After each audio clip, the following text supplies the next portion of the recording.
Hey, what's going on everyone? So I'm back again doing another one of these music theory videos, and I know I took kind of a break from it and started doing other types of videos, other types of fun videos, and I'll probably start doing more stuff like that in the future, but I'm still going to be continuing this kind of teaching series as well, and talking about the stuff I learned while I was at music school. But anyway, this video I wanted to continue this little music theory 101 kind of series, and I wanted to move on.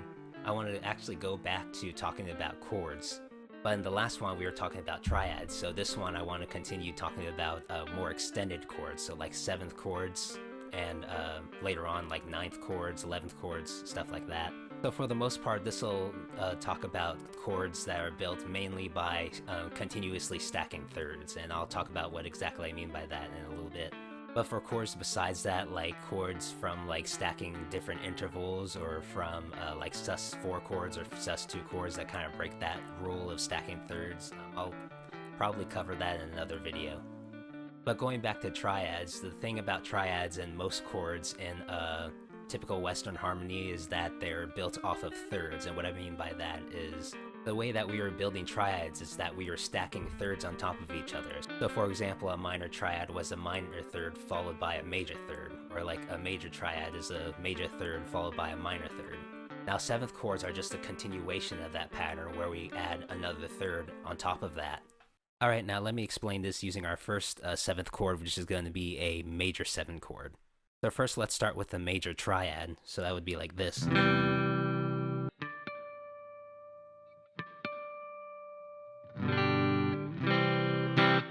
So like we learned last time, for C major triad, you start on C and then go up a major third up to E. And from E, it's just a minor third away from E, which is G. So the notes of a C major triad is just C, E, G. And then with the C major 7th chord, all you do is go up another major third, which would bring us up to B. And the chord would sound like this. So that's a really common voicing for a major 7 chord on guitar, is just, if we're starting on C, we go 3rd fret on A, then 5th fret, 4th fret, 5th fret, and then you can add the 5th on top if you want. So with the thing about stacking thirds, a lot of time I like to think about these chords as basically just saying the alphabet, but just skipping every other letter. So in this case, we're starting on C, C, D, E, and then F, G, A, B. So you're like skipping every other letter. So it's as if you're playing the scale. You're just skipping every note. There's a 3rd, the 5th, and the 7th. So if you base it off the scale tones, it would be the 1st note, the 2nd note, or the 3rd note rather, the 5th note, and the 7th note. And that's why it's called a major 7th chord, because it has the 7th from a major scale.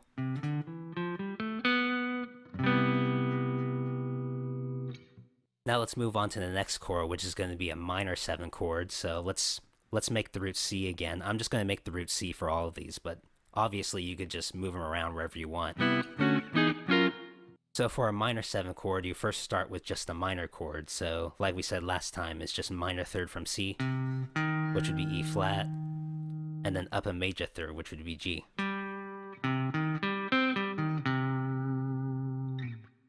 And the same thing as last time, we just add another third on top of that. And in this case, it's going to be a minor third away from this G, which would be B flat.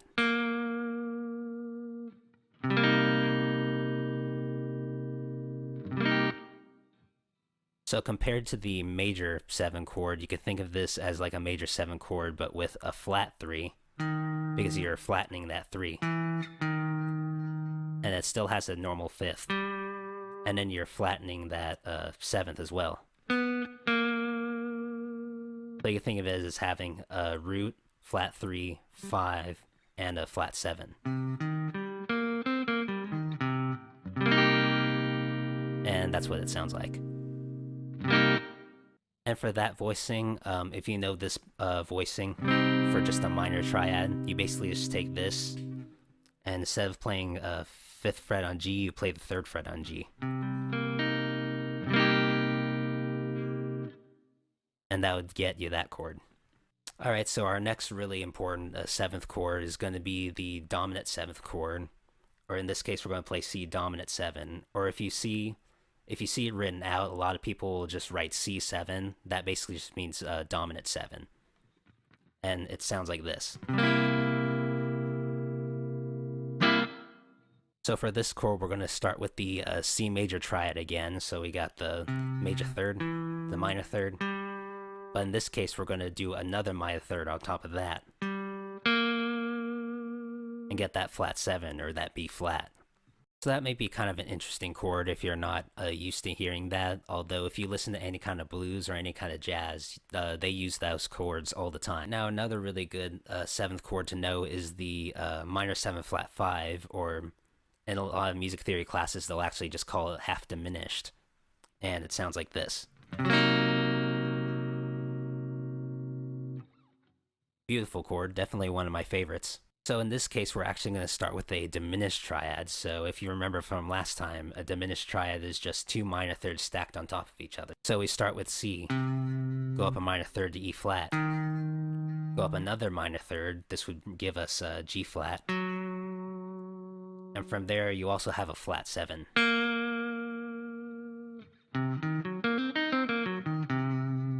That gets you that chord. Now the last chord I want to show you is another really important chord. It doesn't exist naturally in the major scale, but it's still a really good chord to know. If you're into metal at all, you've probably heard this all the time because they always love playing it, but it's a fully diminished 7th chord. And what that sounds like is this. Now for this chord, we're going to start with the diminished chord again. So that's going to be, again, C, E flat, G flat. But remember last time for half diminished, we started with the flat 7. So for fully diminished, we're actually going to add another minor 3rd away from G flat, which is going to give us a double flat 7. And that gets you this kind of sound. And what's cool about this chord is it's a symmetrical chord, meaning that all 4 notes, once you go up 3 minor 3rds, you're back at C, so in that case it's symmetrical. So if you just move it up by minor 3rds,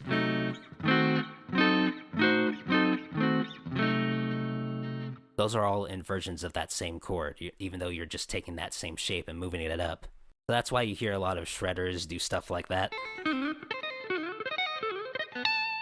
That was not very clean at all, but you get the point. Now, of course, there's a few other 7th chords out there, but these are just the most common ones, especially the first 4. Those are actually the ones that exist within the major scale.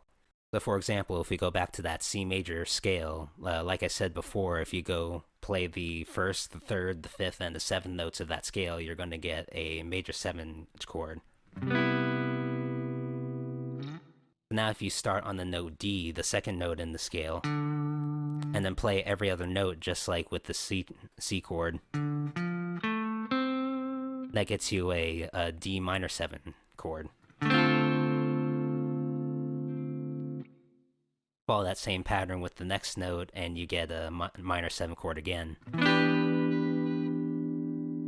So this is the same thing I did last time with the triads, where I just put them all into one scale. So you could do the same thing with 7th chords. So with the triads, the pattern ended up being major triad, minor, major, major, minor, and then diminished. So for 7th chords, it changes a tiny bit. We start with a major 7 chord, then a minor 7 chord,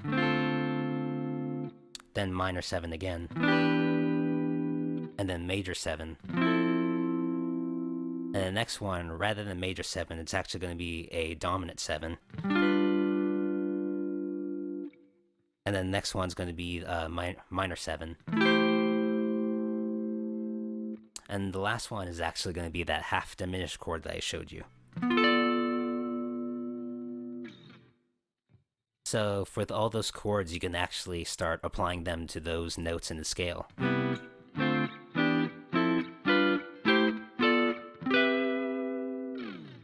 And that's a good little practice routine you can do. So with that little exercise, hopefully not only do you have just a ton of new chords to work with, but also this helps you organize them all into one scale. So if you want to write a song in the key of C major, you can just use all those chords. Or if you want to write an A minor, you just do the same thing, but starting on A. So in this case, it starts with A minor 7, and then goes to the half diminished chord, and then you start back to C, and then it's all just the same chords. So that should give you a lot to work with, but maybe some of you already know this and you're more interested in moving on to like further extended chords, like 9th chords and 11th chords or 13th chords, stuff like that. So basically how you do that is it's the same exact method, you're just stacking more thirds on top of each other. However, the way that we organize extensions later on in the chord is actually a little bit different. So let's go back to that C major 7 chord. And now in order to make that into a C major 9 chord, of course you need to know what a 9th is. So a 9th is of course referring to a 9th interval, just like all the other notes like the 7th and the 5th and the 3rd. However, in the C major scale, there's only 8 notes in the scale, so when you say the 9th, you're literally saying the second note of the scale, but like an octave up. So for example, if we count playing the major scale, so 1, 2, 3, 4, 5, 6, 7, 8, 9. So that gets us a D, which is of course it's the same as the second note in the scale, but you're just going an octave higher. And then you get this chord. And that would be the C major 9 chord. And that's basically what you're saying when you're saying C major 9 chord. You're saying that you're going to play a C major triad along with the major 7th, and you're going to add that 9. So the same goes if you're going to play like a C minor 11 chord. Usually its bass voicing is just going to be the C, the root, the minor 3rd, the 5th, minor 7th, major 9, and the perfect 4th, an octave higher. However, on guitar, that's a lot of notes to play, and on guitar, we're kind of limited to just 6 notes at a time at the most, and even then, they have to be close together. So when you're on guitar and you're trying to find these chords, usually one thing that we do is we omit some of the notes, or we get rid of some of the notes. In this case, the most common note that we get rid of is actually the 5th. So a voicing that I like to use for C minor 11 would be this one. And if we break this chord down, we start on the root, then we go to the 3rd, the minor 3rd that is, and then we actually just don't play the 5th. We're going to omit the 5th because the 5th sounds really close to the root already. So because of that, we're actually going to get rid of it because it's not really adding any other colors to it. So we're just going to skip that and go straight to the 7th, the minor 7th, and then from there we go to the major 9, and then we just add that perfect 4th on top. Now another thing with upper extensions is that you're adding a lot of notes, and the more notes you add, the more inherently dissonant the chord becomes. So sometimes you have to be very mindful of the notes that you add to the chord, and sometimes the notes that, sometimes the voicings, so the order at which you play the notes are. So one common thing with guitarists, when they start discovering these extended chords, they're like, oh cool, I just want to add extensions to every chord now. Okay, so minor 11 sounds cool, so if we try a major 11 chord, well that'll sound something like this.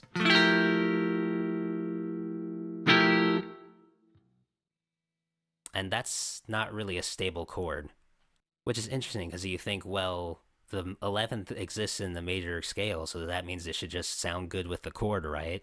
But the reason this doesn't work is because 2 of the notes are actually clashing with each other. In this case, it's the major 3rd of the chord clashing with the natural 11 of that chord. You could hear that, it doesn't really sound that pleasant. And that's mainly what's making that chord sound so bad.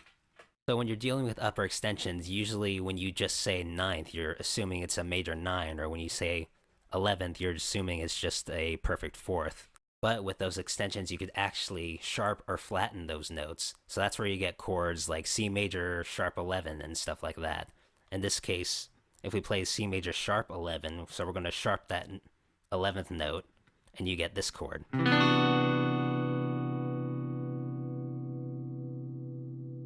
Now that's a much more stable chord because it doesn't have that one interval. Instead, we get its interval, which is a little more pleasant. So with that chord, we're actually altering it so that it actually doesn't really fit in the bass major scale. So in this case, you have to play another scale over that, which I'll talk about next time when we start talking about modes. Now, as you can probably tell, these kind of chords go really deep, and there's a lot of different combinations that you can do. So to start out, I'm just going to give you a few basic chord voicings that'll get you started with these kind of chords. So I showed you this one already. I'll play them all with the root being C. So this is the major 9 chord.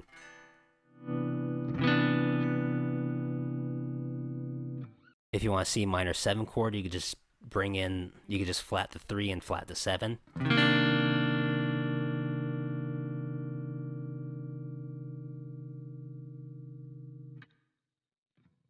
Now from there, C minor 11, the 11th from C is F, which is up here, so we're just going to add this first fret to that chord.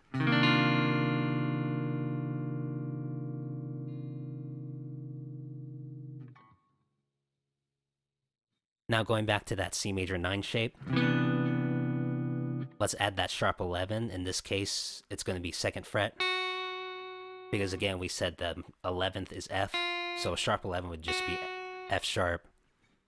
And for that, you just want to bar down that F sharp with your first finger, along with the other notes.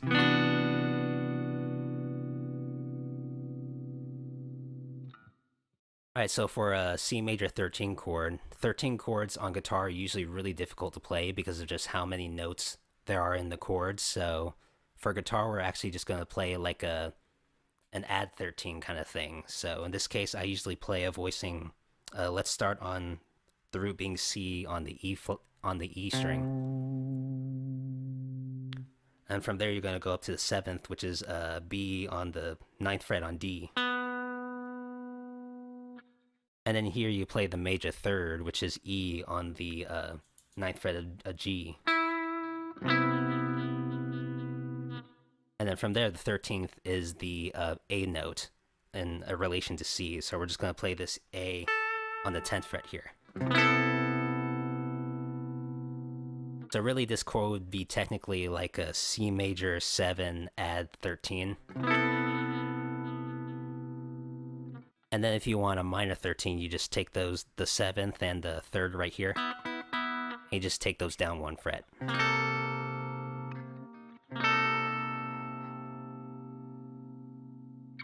So yeah, that is basically how 7th chords work, and a very brief introduction of how extended chords work. Of course, because there's so many notes you could work with, it goes really deep and there's a lot of other stuff you can do with it. Even then, I only discussed what you can do with major and minor chords. I didn't even get into dominant chords because that's where you get into more crazy jazz, like altered scale territory, which would probably be too much to cover at this moment. But if you're just starting to get into jazz, or even if you're into some of these newer, more modern bands like Chon or Polyphia or Periphery, I know uses a lot of extended chords like that. A lot of the chords that they use are basically based off this kind of theory. Basically, the more that you study your scales and the more that you study all of these chords that I showed you, and maybe even chords that you know already but didn't really have a name to, you can take all that information and start using it to analyze some of those chords. So if you're a fan of like Mark Holcomb and some of those big chords that he plays, you could maybe take some of those chords and try to break them down. Like, okay, so this is the root, this is the 3rd, this is the 5th, this is the whatever, and then you can kind of put a name to it. And then other than being able to give it a big, crazy, sophisticated name, it's also really helpful to know what the upper extensions are, just so it gives you ideas for like what kind of licks you could play over it, or what kind of scales you could use over it. And later on, I'm going to start talking about modal stuff and stuff like that, which will give you more ideas of different scales you can play over existing chords. But yeah, that's all I have to say on this topic, so I hope you learned something new today. I hope you enjoyed the video, and I'll catch you all later.